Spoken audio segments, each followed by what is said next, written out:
Assalamualaikum warahmatullahi wabarakatuh. Ketemu lagi dengan saya Herman Zambek. Kali ini saya akan membahas tentang Nabi Isa.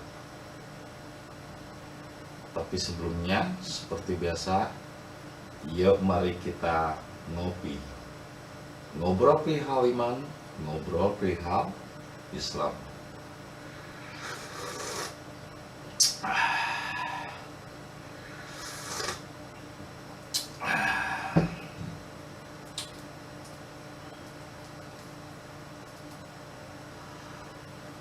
Dalam tema kali ini mungkin saya akan sedikit serius.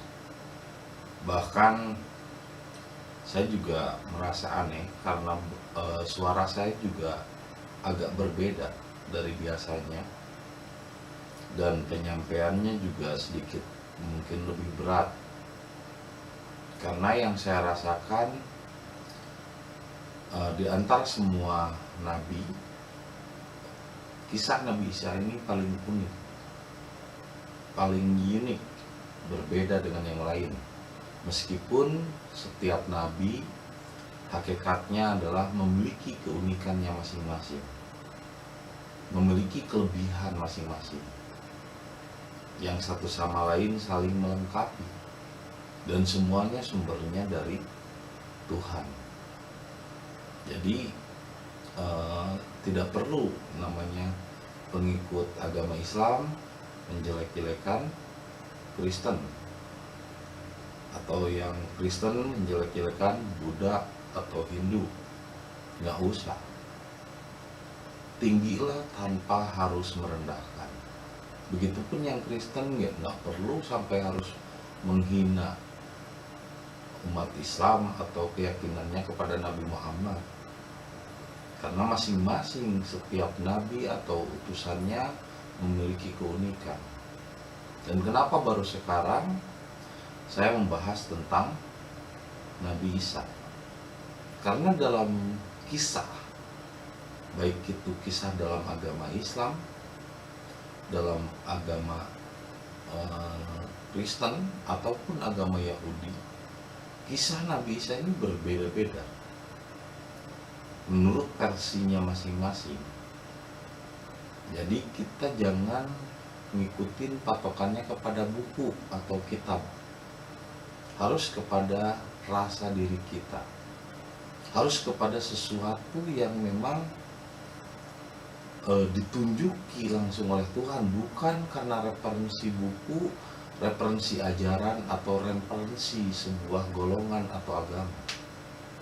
Kalau kita masih bereferensi kepada buku, paling tidak cara berpikir kita dirubah mindsetnya dengan doktrin atau menurut penafsirannya masing-masing yang berbeda. Udah gitu bukunya juga ditulis sama manusia, ditafsirkan lagi menurut pemahamannya masing-masing, sehingga terjadilah banyak kericuhan dan banyak versi tentang Nabi Isa. Karena tentang Nabi Isa ini banyak sekali versinya, banyak sekali pendapatnya. Jadi jika kita tidak bertanya langsung kepada jiwa kita, bertanya langsung kepada Tuhan, apa yang kita sampaikan akhirnya akan menjadi fitnah kepada Nabi Isa itu sendiri, kepada Tuhannya itu sendiri. Nah, makanya saya agak berat ketika menyampaikan tentang Nabi Isa ini, karena terlalu banyak polemik dan terlalu banyak sumber, juga terlalu banyak pola pikir yang berpendapat Nabi Isa begini dan begitu. Dan di setiap kitab itu berbeda-beda pemahamannya. Dalam Injilnya sendiri berbeda, orang Yahudi melihatnya juga berbeda, orang Islam juga melihatnya berbeda. Marilah kita kembali kepada sejatinya manusia. Sejatinya manusia menurut fitrahnya itu tidak bisa dirubah yang namanya kodrat. Kalau kodo bisa dirubah, takdir bisa dirubah, kodo itu takdir bisa dirubah. Tapi kalau kodrat itu sesuatu yang sudah pakem, istilahnya sesuatu yang hukum alam yang nggak bisa dirubah.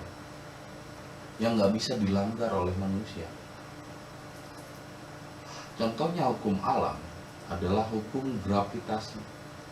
Ketika benda jatuh dari atas pasti jatuh ke bawah, kecuali di tempat tersebut tidak ada gravitasi seperti di bulan atau mungkin di planet lain yang tanpa gravitasi.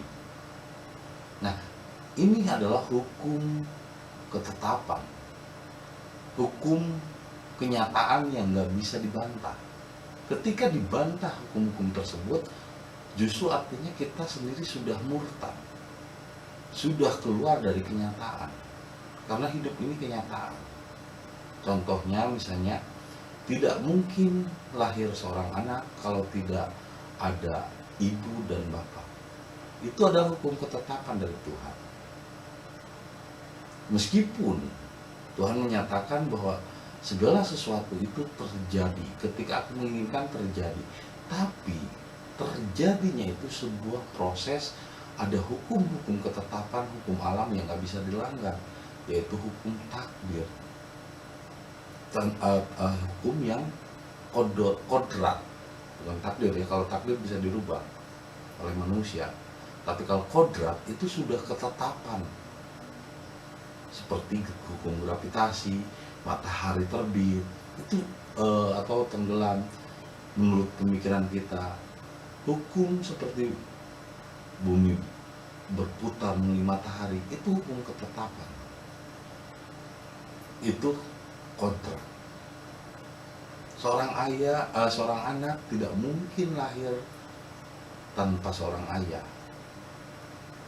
Kalau misalnya seorang anak lahir tanpa ayah, maka dapat dipastikan berarti majemuk ayahnya, atau mungkin akhirnya orang akan menuduh hasil zina.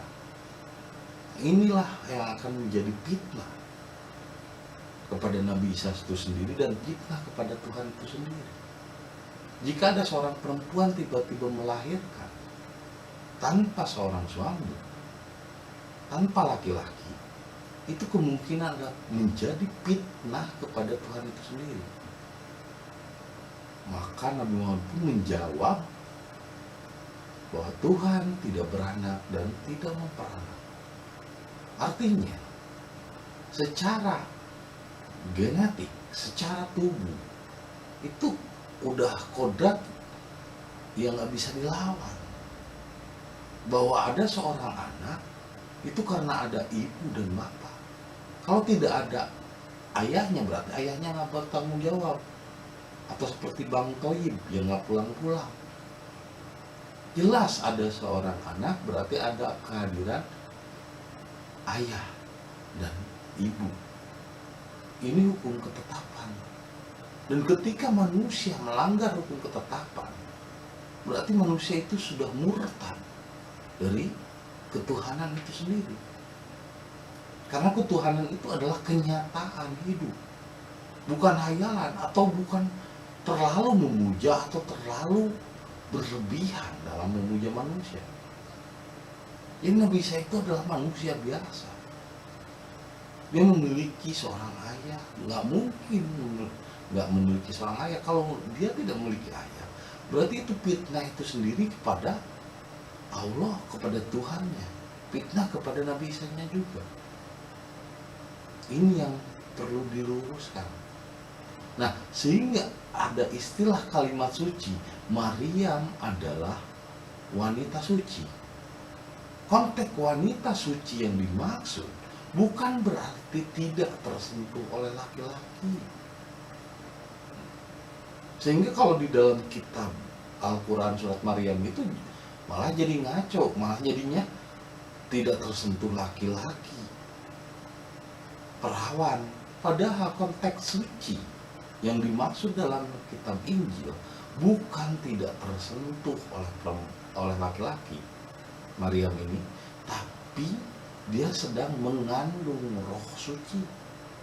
Jadi konteks Maryam wanita suci bukan tidak tersentuh oleh laki-laki, tapi dia sedang mengandung roh suci. Dan dari mana roh suci lahir misalnya, atau misalnya bayi itu terjadi proses, kalau tidak melalui proses Adam, dari air mani, dari cinta, cahaya, Nur Muhammad, cinta kasih, terus air mani, malaikat, terus desakan nafsu, iblis, jin menyatu, akhirnya terjadilah nutfah mudgo ala kolaman, pembuahan, dan ketika sempurna kejadiannya setelah 120 hari, maka Allah meniupkan ruh suci atau ruh kudus ke dalam janin. Itulah Adam, itulah Yesus Kristus. Jadi Maria mengandung ruh suci atau mengandung Adam, mengandung Muhammad di dalam rahimnya, di dalam perutnya, itu karena dibuahi oleh suaminya. Karena ini hukum alam yang nggak bisa dibantah. Jadi Maria memiliki suami bernama Yusuf Najar. Kalau di Kristen disebut Yosef. Ya. Nah, ini dipungkiri karena terlalu berlebihan dalam memuja. Padahal memang Nabi Isa punya ayah bernama Yusuf Najar dan ibunya bernama Maryam. Dan mereka memang suami istri. Maryam dengan Yusuf Najar ini suami istri yang memang diperintahkan oleh bapaknya Maryam dan juga bapaknya Yusuf, mereka untuk ditunangkan, dinikahkan, lalu disuruh hijrah, pindah tempat ke Israel atau ke tempat yang sekarang Palestina, di situ di Yerusalem, Darussalam. Nah, mereka melalui perjalanan hijrah diperintahkan oleh keduanya, mertua dan ya dari orang tua dari ibunya Maryam dan orang tua dari ibunya Yusuf, agar setelah menikah itu mereka hijrah. Mereka berdua hijrah ke Yerusalem. Nah, ketika di tengah jalan Maryam hamil. Akhirnya sampailah ketika hamil 9 bulan di suatu gubuk tempat kandang domba atau kandang domba kayak Sound the Sheep. Kalau di Israel, di Eropa itu kan pelihara domba itu kandangnya gede kayak rumah gitu, gudang kayak film Sound the Sheep. Nah, dia masuk ke situ untuk melahirkan, maka disebutlah Baitul Lahem, Bethlehem. Baitul Lahem itu, bait itu rumah, lahem itu daging. Jadi Bethlehem itu adalah rumah daging, kandang domba, lahir di kandang domba. Lalu ada pejalan dari ahli-ahli kitab Yahudi yang sangat juhud, yang memang istilahnya bukan ahli kitab sih sebetulnya, mungkin tarekatnya gitu, atau misalnya supinya Yahudi gitu, yang lagi berjalan dan melihat ada cahaya yang jatuh ke dalam gubuk itu. Lalu mereka meyakini bahwa ketika ada turun cahaya jatuh ke dalam gubuk, berarti akan ada turun kenabian, Rasul. Akhirnya mereka datang menghampiri itu dan membantu kelahiran Isa Al-Masih. Nah, berarti Isa Al-Masih waktu itu ketika lahir dihadiri oleh pejalan kaki atau musafir yang sedang mencari cahaya ilahi, atau sekarang disebut iluminasi, pencari cahaya, orang tasawuf atau orang sufi dari Yahudi, dan juga disaksikan oleh suaminya Yusuf Najar yang selalu menemani Maryam kemanapun pergi. Nah, ketika lahir, karena di dalam diri, di dalam perut itu udah suci, begitu keluar, ya itulah yang akan menjadi nabi, yang akan menjadi rasul. Nah, Nabi Isa ini namanya, isi di dalam dirinya adalah Ruh Kudus, Ruh Suci. Dan Maryam ketika mengandung Nabi Isa, maka otomatis Maryam disebut wanita suci. Bukan berarti tidak tersentuh laki-laki, Sucinya di sini adalah karena mengandung roh suci. Dan hampir semua perempuan, kalau Anda memperhatikan, wanita ketika sedang hamil, aura wajahnya terlihat lebih bercahaya dibandingkan ketika dia tidak hamil. Pernahkah Anda melihat wanita hamil? Bahkan banyak bujangan-bujangan yang lebih tertarik kepada wanita yang sedang mengandung. Kenapa? Wanita yang sedang mengandung, karena yang dikandungnya itu ruh suci, maka aura yang nampak dari wajah yang sedang mengandung itu lebih menarik gitu. Wajahnya lebih bersih, lebih bersinar. Coba Anda perhatikan aja. Wanita kalau sedang mengandung, usia 4 bulan sampai 7 bulan, wajahnya terlihat lebih bersinar dibandingkan ketika sebelum dia mengandung. Ada daya tarik yang lebih. Kenapa? Pengaruh dari ruh yang sedang dikandungnya. Jadi konteks Maryam, wanita suci, bukan tidak tersentuh oleh laki-laki, tapi karena sedang mengandung ruh suci. Maka ketika dilahirkan, otomatis Nabi Isa ketika bayi, dia melihat sosok ibunya dan bapaknya. Ibunya bernama Maryam, bapaknya bernama Yusuf Najar. Nah, setelah tumbuh besar, dia memiliki kemampuan yang berbeda dengan orang. Bisa menghidupkan orang yang mati.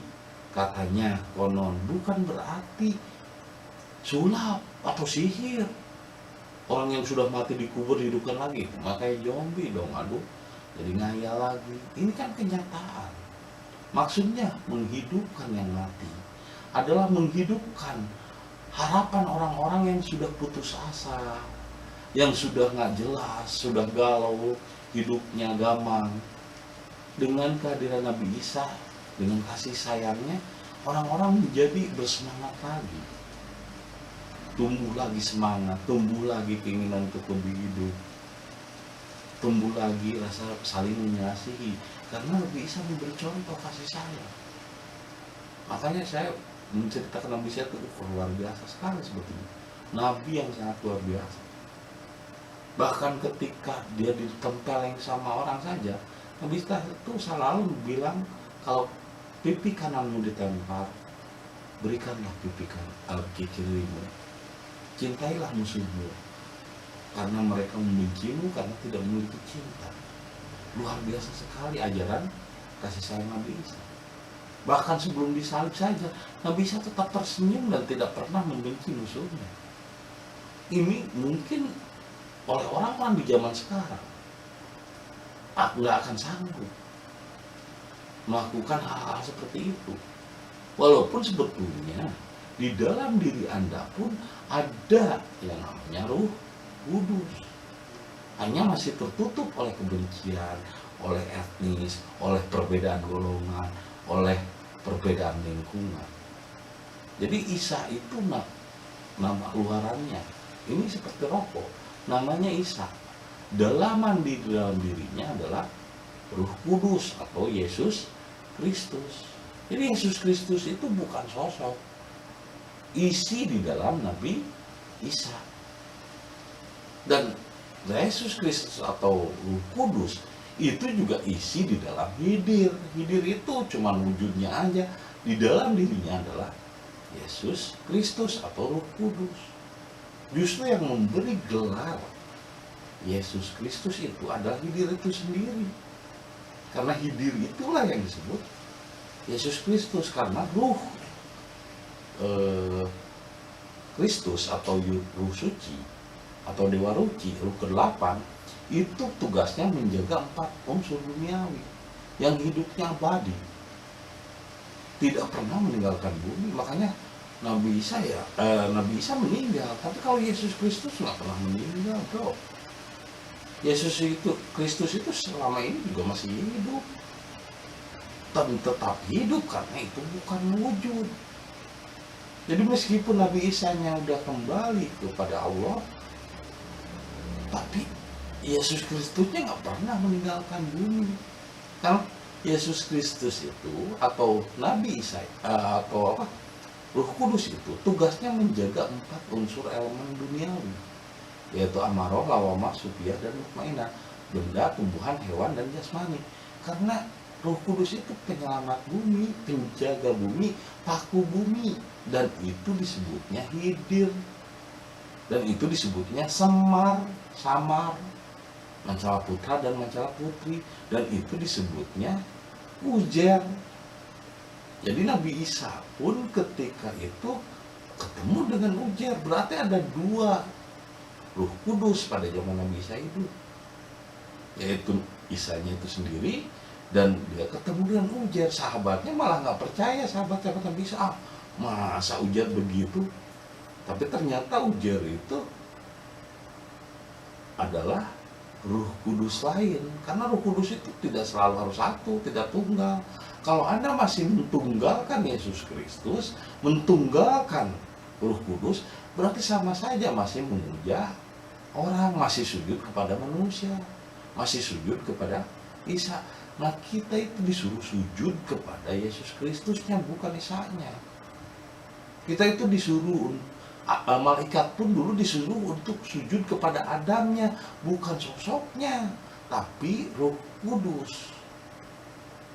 Dan Roh Kudus bukan berarti satu, karena roh itu ada energi yang meliputi di alam ini. Bisa siapa saja, bisa menyembah kepada siapa saja, mungkin bisa menyembah kepada Anda, pada saya, atau kepada siapapun. Tapi ketika muncul pengakuan, batal. Karena tidak ada seorang nabi yang pernah mengaku, tidak ada seorang hidir yang pernah mengaku dirinya hidir. Jadi yang namanya Roh Kudus, Yesus Kristus, menjelma kepada siapa saja yang dikasihi Tuhan, yang dimurahi Tuhan. Bukan berarti sosok tunggal yang dikultuskan. Mengikuti Yesus Kristus bukan berarti mengikuti ajaran Kristen, bukan.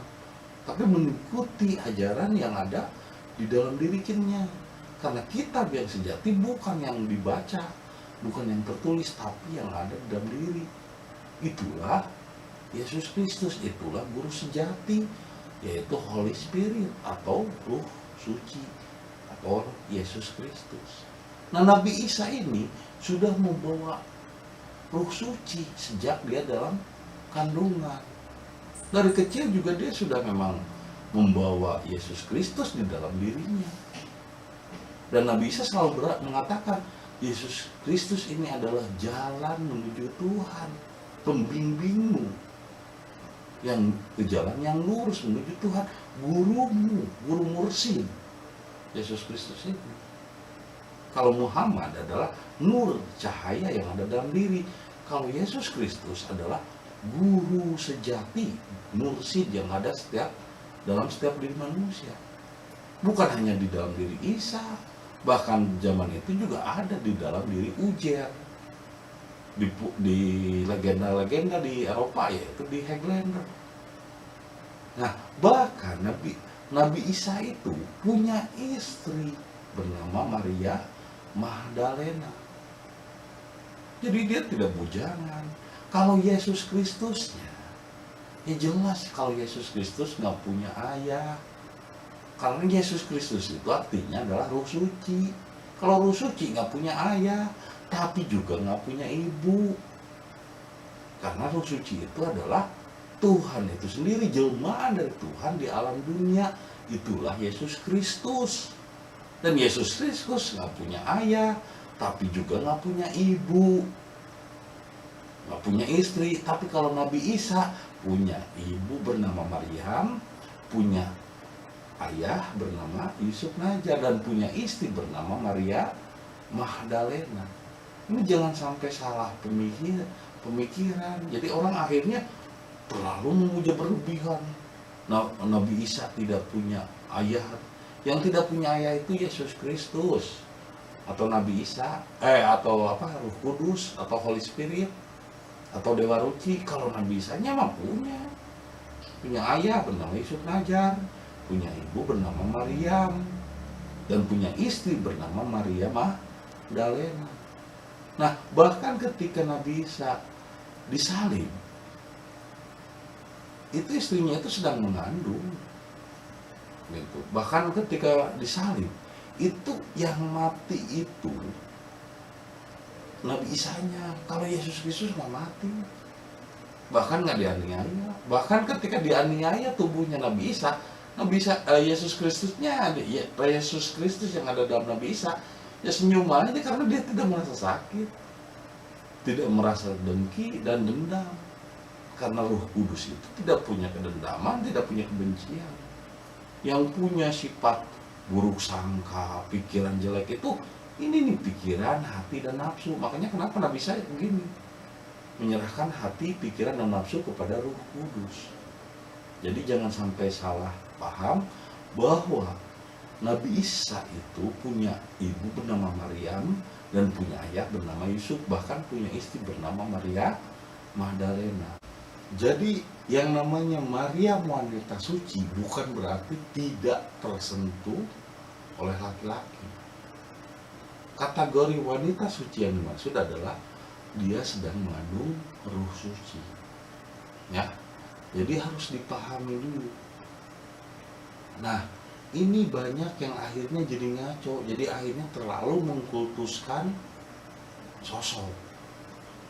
Jadi kalau Yesus Kristus memang dia tidak pernah mati dan dia tidak pernah meninggalkan bumi, karena tugasnya Yesus Kristus itu menjaga bumi dan bukan wujud. Dia bisa menjelma kepada siapa saja yang memiliki kriteria hatinya penuh kasih sayang, Rahman Rahim, atau Nur Muhammad, tidak pernah membenci siapapun, tidak suka mencela. Kalau misalnya ada dari pengikut Kristen tapi masih mencela dan menyerang agama Islam, wah itu tidak memiliki kesucian jiwanya, udah kotor berarti. Jadi kalau misalnya orang-orang yang memiliki kesucian jiwa atau ruh tersentuh oleh Roh Kudus, ajarannya dari Roh Kudus atau dari Kristus itu tidak suka mencela dan mencari-cari kesalahan umat lain, kesalahan keyakinan lain, kesalahan agama lain. Biarkan saja. Kalau misalnya orang bersifat seperti kambing yang tersesat, ngapain kita jadi ikut sewa agar mereka menjadi manusia? Kalau kambing ya tetap kambing, nggak usah kita memaksa mereka untuk jadi manusia, karena itu haknya dia, pilihannya dia. Lalu apa hak kita memaksa orang agar sepaham dengan kita? Biarkan saja, nggak usah mencela. Karena kasih sayang sesungguhnya adalah bahkan ketika mereka mencelamu, bahkan ketika mereka membencimu, kamu tetap mengasihi dan menyayangi mereka. Itulah ajaran Kristus atau Roh Kudus yang sesungguhnya. Ya, saya pun sangat salut dan sangat respect kepada Yesus Kristus atau Roh Kudus, karena Roh Kudus atau Yesus Kristus ada di dalam diri setiap manusia, melindungi alam semesta ini dan tidak pernah meninggalkan dunia ini dan juga tidak pernah mati. Jadi tidak ada istilah Nabi Isa turun kembali atau Yesus Kristus turun lagi, karena Yesus Kristus tetap di bumi dan tidak pernah meninggalkan bumi ini, dan dia memang tugasnya menjaga 4 unsur duniawi. Ya, itu saja yang bisa saya sampaikan. Mungkin bisa disambung di lain kali. Semoga apa yang saya sampaikan dapat menjadi inspirasi dan hidayah bagi kita semua. Terima kasih atas kesetiaannya menonton video saya. Jangan lupa kopi ketika otak perlu inspirasi.